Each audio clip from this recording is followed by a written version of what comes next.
Have you ever noticed something kind of weird about the super wealthy? They don't seem to own very much, at least not in their own name. You won't find their name on the deeds for the house or the registration for the car.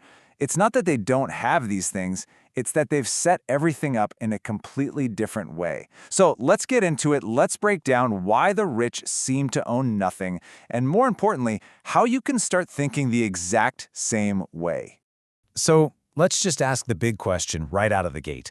Why? Why go through all this hassle? Why not just, own things like the rest of us?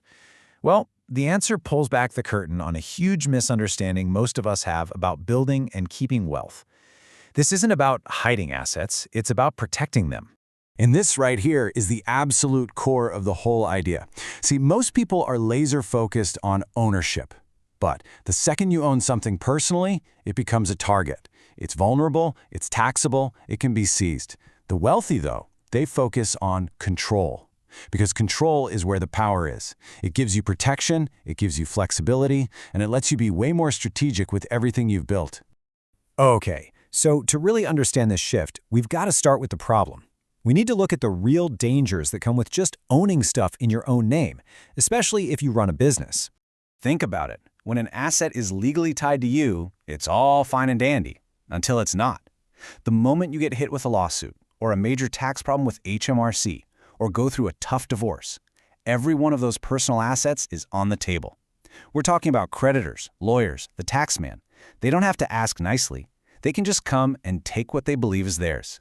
And that leads us to a brutally simple truth that underpins this entire strategy. Say it with me. If you own it, they can take it. And for people serious about building wealth, that is a risk they are absolutely not willing to take.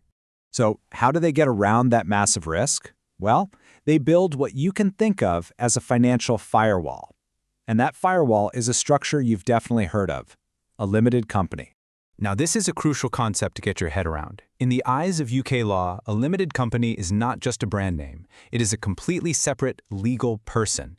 It's like an entirely different individual with its own bank accounts, its own assets, its own debts, and this is the important part, its own problems.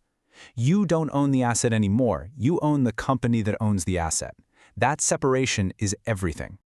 I know that can sound a little abstract, a bit like lawyers speak. So let's make it real.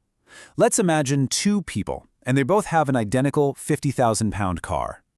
Okay, so person A buys the car in their own name. Person B sets up a limited company, and the company buys the car.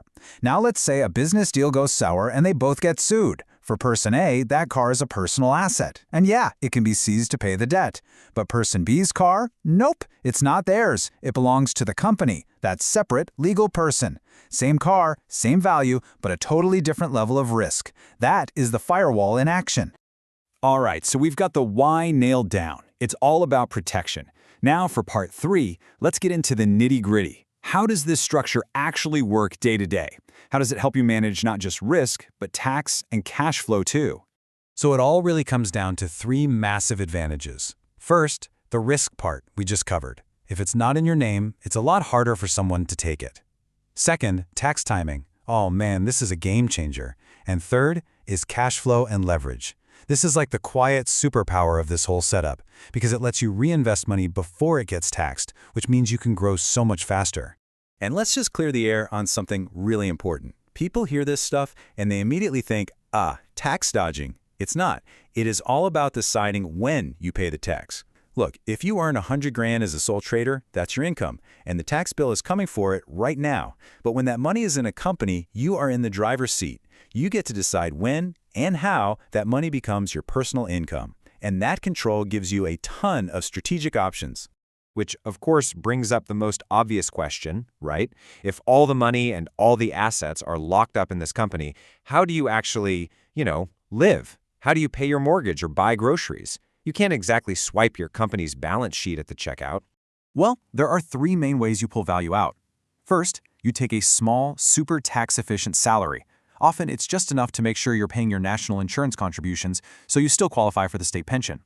Second, and this is the big one, is dividends. These are paid to you as a shareholder out of the company's after-tax profits. And third, you've got director's loans. This is basically borrowing money from your own company. It can be a great tool for short-term cash flow, but you got to be careful. There are strict rules, and it always has to be paid back. Now, after hearing all that about dividends and director's loans, you might be thinking, wow, it sounds way too complicated, or this is only for people with millions in the bank. And honestly, that is the biggest myth of all. This is not about the money, it's about the mindset. In fact, this whole way of thinking starts to get really powerful once your business is making profits in that 50 to 100,000 pound range. This isn't for the mega rich. This is for anyone who is serious about building something, whether that's a growing business, a property portfolio, or even a successful freelance career. The people who make this work have a few things in common. They don't wait until they feel ready. They set up the company even when it feels a bit small. They don't just accept the default advice to be a sole trader. They question it. They get completely obsessed with figuring out how to build efficient systems for their finances. And crucially, when they make a mistake, they don't see it as a failure. They see it as valuable feedback to make their system even better. And this is the part that is so essential to get. The limited companies, the fancy accounting, that's all just the toolkit. The real foundation is the way you think, the strategic mindset, and the habits you build around your money.